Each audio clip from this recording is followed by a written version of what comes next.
यह सब लोग आर्कटिक में रुके लेकिन लाइट बंद करना भूल गए, लेकिन उन्हें इसकी वजह से अपनी जान खतरे में होने की उम्मीद नहीं थी। और महिला ने तंबू पर एक इंफ्रारेड लेजर को घूरते देखा और वो सब घबरा गए। उन्हें लगा कि इस सुनसान उपनगर में उन्हें कोई देख रहा है, इसलिए महिला जल्दी से बाहर गई और वो देखना चाहती है कि कौन उन पर नजर रख रहा है। और वो दोनों बाहर गए और करीब से देखने की कोशिश करने लगे, लेकिन उन्हें केवल बर्फ और बर्फ के पहाड़ ही दिख रहे थे। हालांकि इस समय महिला ने देखा कि लाल बिंदु फिर से उन दोनों की ओर आ रही है और जल्द ही महिला के ऊपर निशाना आ गया। लेकिन प्रेमी ने जल्दी से अपनी प्रेमिका की रक्षा की और महिला को दूर कर दिया। लेकिन यह लाल बिंदु कहाँ से आ रही है और यह आधी रात को यह सब क्या हो रहा है, और इस सब से दोनों को बहुत डर लगता है। और फिर आदमी ने झट से सामने की ओर चिल्लाया कि हमें परेशान करना बंद करो, लेकिन सब बेकार है। आदमी फिर से लाल बिंदु को देखता है और आदमी ने पैकअप करके यहाँ से जाने का प्रस्ताव रखा। लेकिन जब वो सामान इकट्ठा करते हैं तो बगल का कुत्ता पागलों की तरह भाग पड़ता है। लेकिन दोनों में से किसी ने पीछा करने की हिम्मत नहीं की, क्योंकि अंधेरे में आगे क्या है यह कोई भी नहीं जानता। और अचानक एक बंदूक की गोली की आवाज आती है और इससे दोनों बहुत डर जाते हैं।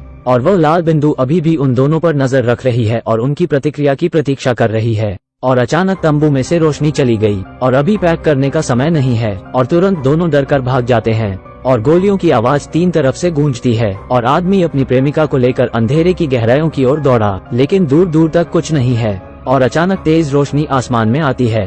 लगता है कि यह एक संकेत है और तुरंत साइड से इंजन की हाई पिच आवाज आती है। और सौभाग्य से पास में एक घना जंगल है और वो दोनों जंगल में छुप गए। और आदमी और लड़की पेड़ के पीछे से बिल्कुल भी आवाज नहीं निकालते और उन्होंने यह भी सोचा कि यह कौन हो सकता है। और वो दोनों काफी समय तक जंगल में ही छिपे रहे। और अब लगातार अंधेरा हो रहा है और दूर से कारों की आवाज भी करीब आ रही है। और अब यह दोनों दौड़ते ही रह सकते हैं। और सौभाग्य से जंगल में उन्हें एक केबिन मिलता है और इस तरह दोनों काफी देर तक छिपे रहे। और दोनों के चेहरे पर बर्फ जमने लगी और कांपते हुए उन्होंने एक सुझाव सोचा कि कार की चाबियां और फोन खोजने के लिए हमें तंबू में वापस जाना होगा। और जब महिला ने यह सुना तो वो स्पष्ट रूप से थोड़ी प्रतिरोधी थी। उसे यकीन नहीं हुआ कि वो तंबू में वापस जाना चाहता है, लेकिन अब यह स्थिति और भी गंभीर हो रही थी। ऐसा लगता है कि जीवित रहने का यही एकमात्र तरीका है। और दोनों ने तूफान का सामना किया और तंबू में आ गए। और आदमी ने महिला को बाहर रुकने को कहा और महिला ने आदमी की बात मान ली और रुक गई। लेकिन महिला भी बहुत होशियार है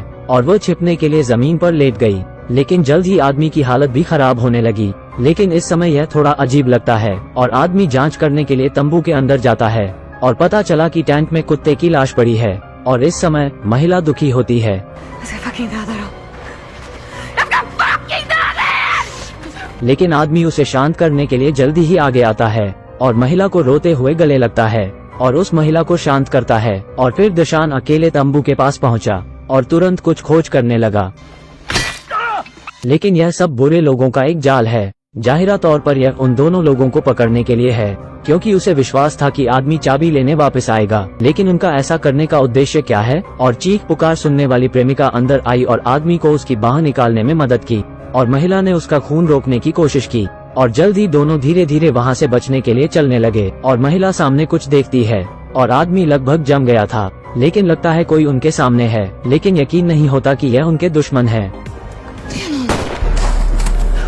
और दोनों जमीन पर लेट जाते हैं और पूछते हैं, आप हमसे क्या चाहते हैं? लेकिन सामने वाला आदमी लगातार गोलियां चला रहा है। और तभी आदमी ने बचने के लिए एक पैटर्न खोजा कि हर शॉट के बाद एक छोटा सा गैप होता है। इसका मतलब वो बंदूक लोड करता है और यह लगभग 10 सेकंड है और यह बचने का एकमात्र मौका हो सकता है। और इसकी पुष्टि करने के बाद दुश्मन फिर से उन पर गोली चलाता है और अच्छा मौका देखकर दोनों प्रेमी एक साथ दौड़ने लगे। लेकिन वो ज्यादा दूर नहीं जा सके और आदमी को एक गोली भी लगी थी और आदमी बहुत पीछे रह जाता है। लेकिन महिला को इसका पता नहीं लगता और आदमी जो जमीन पर गिर जाता है वो दूर अपने दुश्मन को देखता है और आदमी बहुत दर्द में भी भागने की कोशिश करता है। लेकिन दूसरी ओर महिला को पता लगता है कि वो अकेली रह गई है और वह आदमी की प्रतीक्षा करती है। लेकिन उसके आसपास बिल्कुल सन्नाटा था और अचानक उसके पैर के नीचे बर्फ टूटने लगती है और आदमी उसे ढूंढता है और आदमी भी इस ग्लेशियर पर दौड़ता है। और महिला उस समय बहुत घबरा जाती है। लेकिन तभी महिला ने आदमी की आवाज सुनी और वह अपने प्रेमी को उसके पैर देखने की याद दिलाना चाहती थी, पर अब बहुत देर हो गई थी। वो दोनों बर्फ से जमी हुई नदी में गिर जाते हैं और पता चलने पर महिला अपने बॉयफ्रेंड की ओर पागल रेंगती है और नदी के तेज पानी को नजरअंदाज करते हुए महिला सीधे उसमें देखती है और वो आदमी को नदी से निकालकर बचा लेती है और वो फिर आगे बढ़ते हैं लेकिन अब अंधेरा होने लगा है, लेकिन वो फिर भी दोनों लंबे समय तक चलते रहे और अंत में उन्हें एक केबिन मिला। और इसकी खास बात यह है कि इसमें सब कुछ है और इसमें एक लैंडलाइन भी मौजूद है और वो दोनों कुछ समय के लिए आराम करते हैं। फिर उसने उसके प्रेमी को घाव पर पट्टी बांधने में मदद की और तनावग्रस्त नसें इस समय पूरी तरह से शांत होती हैं। और महिला को इस समय एक बात याद आती है कि यह पिछले 2 दिनों में सामने आए दुश्मन से संबंधित हो सकता है। और अभी 5 दिन पहले 2 लोग एक निश्चित बर्फीले पहाड़ के दर्शनीय स्थल पर खेलने के लिए आए थे, लेकिन एक गैस स्टेशन पर वो दोनों एक खड़े ट्रक से टकरा गए थे और उस ट्रक का मालिक भी वहाँ नहीं था और वो दोनों ऐसे चले गए जैसे कुछ नहीं हुआ। लेकिन उन्हें उम्मीद नहीं थी कि अगले दिन उनकी अपनी कार छेद और खरोच मिलती है और कार पर एक डांट वाला नोट छोड़ा गया था और उन्हें लगता है कि यह उस ट्रक वाले ने ही किया है और उन्हें वो ट्रक वहाँ मिलता है और महिला ट्रक पर चाकू से खरोंच मारती है, लेकिन मौके पर ही एक आदमी उसे देख लेता है और महिला उसे देखकर बहुत घबरा जाती है और पीछे हटने लगती है। महिला जितना अधिक इसके बारे में सोचती है उतना ही उसे लगता है कि यह उसी ने किया है और महिला रोने लगती है, लेकिन वह केवल कल तक वन बचाव की प्रतीक्षा कर सकते हैं।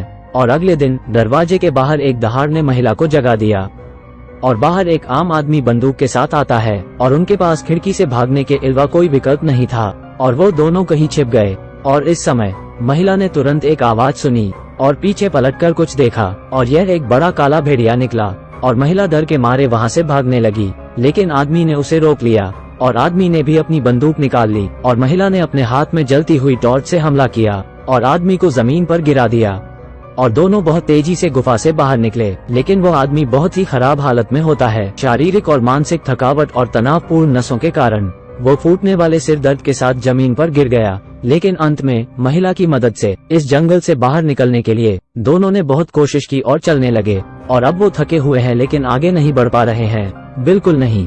फिर महिला यह देखने के लिए चारों ओर देखने का प्रयास करती है कि क्या कोई है, लेकिन उसे कोई नहीं मिलता और बस एक कमरा मिलता है। लेकिन तभी एक आदमी वहाँ आता है और मनुष्य की उपस्थिति देखकर महिला बहुत हैरान होती है और वो बहुत घबरा जाती है और धीरे धीरे पीछे हटने लगती है और आदमी भी उसका पीछा करता है और महिला बहुत घबरा जाती है। और फिर अचानक प्रेमी उस पर हमला करता है और उसे नीचे गिरा देता है और वो एक घर की ओर आगे बढ़ते हैं और वो एक लकड़ी के घर में जाते हैं। जाहिर है कि यहाँ कोई रहता है और महिला ने आसपास देखा लेकिन मालिक को वहाँ नहीं पाया और वो आदमी को पहले एक कुर्सी पर बैठने में मदद करती है। और ठीक इसी समय ऊपर के मालिक ने हलचल सुनी और नीचे आ गया और घर में 2 अनजान लोगों को देखा और उत्साही मकान मालिक उन्हें अस्पताल कॉल करने में मदद करते हैं और मासूम महिला ने सोचा कि वो बच गए हैं और महिला ने आदमी को सहारा दिया और कहा, वहीं रुको, डॉक्टर आ रहा है।